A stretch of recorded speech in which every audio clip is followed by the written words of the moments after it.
আসসালামু আলাইকুম। আমি ডক্টর মারুফুল ইসলাম, যুগ্ম পরিচালক ও সহযোগী অধ্যাপক, জাতীয় বার্ন প্লাস্টিক সার্জারি ইনস্টিটিউট।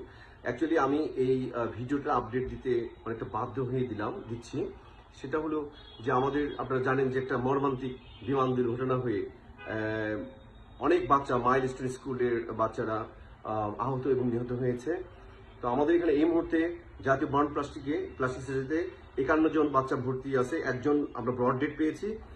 আর অন্যান্য পেশেন্টদের ব্যাপারে অনেকে আছে ইনহেলেশন, মানে ম্যাক্সিমাম আছে ইনহেলেশন ইনজুরি এবং প্রচুর পরিমাণে বার্ন তারা।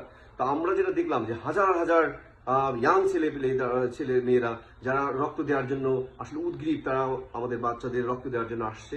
আমি তাদের অনুরোধ করব, আমাদের প্রথম ফার্স্ট 24 আওয়ার্স, অর্থাৎ প্রথম একদিনের মধ্যে আমরা কোনো রক্ত কোনো পোড়া রোগীকে দিই না। এই জন্য আপনারা দয়া করে কালকে সকাল 8টার পর আসবেন। আমরা নেগেটিভ ব্লাড স্যাম্পলিং করে রাখছি বা তাদের নাম্বারটা নিয়ে রাখছি। আমাদের বড় জোর 30 বা 40 ব্যাগ রক্ত লাগবে। আমরা সেটা কালকে লাগলে 30-40 ব্যাগ লাগতে পারে, সেটা আমরা কালকে সকাল 8টার পর তাদের ফ্রেশ ব্লাড দিব। আমরা কোনো ব্লাড এই মুহূর্তে নিয়ে ফ্রিজে রাখতে চাই না। এই একটা অনুরোধ। আপনারা প্রচুর মানুষ রক্ত অলরেডি, আমি শুনলাম রেড কিচেন থেকে পুরো রাস্তা ব্লক করে রক্ত নেওয়া হচ্ছে। এটা নেওয়ার প্রয়োজন নেই।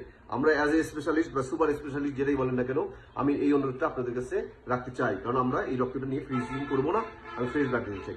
এই একটা বিষয় হলো। আর একটা বিষয় হলো যে আপনার অত্যন্ত আন্তরিকতার কারণেই আমাদের অনেক অ্যাডভাইজার স্যার ম্যাডামরা চলে আসছিলেন।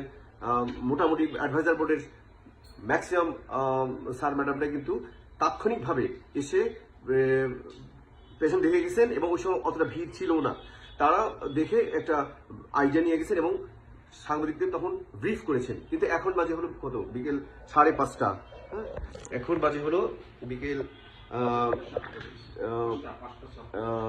পুরো 5:37।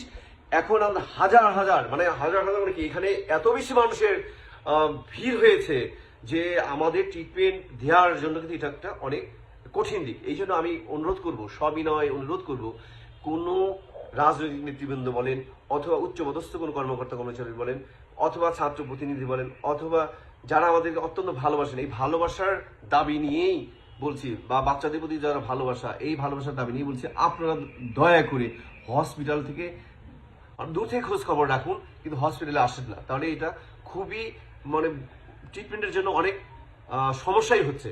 যদি একটা কথা বলি, সমস্যা হচ্ছে, হটলাইন দেওয়া আছে, ওই নাম্বারে যোগাযোগ করেন, আমরা কালেক্ট করে দিব। রক্ত লাগলে কালকে লাগবে, আপনার ডাবের পানি সরবরাহ করতে পারেন, ডাব দিতে পারেন, আর ঔষধপাতি সবকিছু আমাদের এখানে আছে অ্যাভেলেবেল, কোনো সমস্যা নেই। আপনারা এই ধরনের চিন্তা করেন না। আর পেশেন্টদের জন্য আপনাদের পক্ষ থেকে যেটা করণীয়, আপনার বাচ্চাদের জন্য দোয়া, এটা আপনাদের করতে পারেন। আপনারা ওই দোয়াটা করেন। আমরা আমাদের হার্ট অ্যান্ড সোল, আমাদের all man power ready here. আমাদের সমস্ত plastic surgeon, resident plastic surgeon, anaesthesiologist, nurse এবং ওয়ার্ড বয়, সুইপার সবাই রেডি আছে। এটা নিয়ে আপনারা কোনো ট্রিটমেন্টের বিষয়ে যতটুকু করার সম্ভব সেটা আমাদের পক্ষ থেকে হচ্ছে। ধন্যবাদ। কেউ মনে এটা নিন না যে আমি হার্ড করে কথা বলে ক্ষমা প্রার্থী। তবে আমাদের এই অনুরোধটুকু আপনারা রাখবেন এবং চিকিৎসা কাজে এভাবে সহযোগিতা করবেন বলে আশা করি। আসসালামু আলাইকুম। ধন্যবাদ সবাইকে।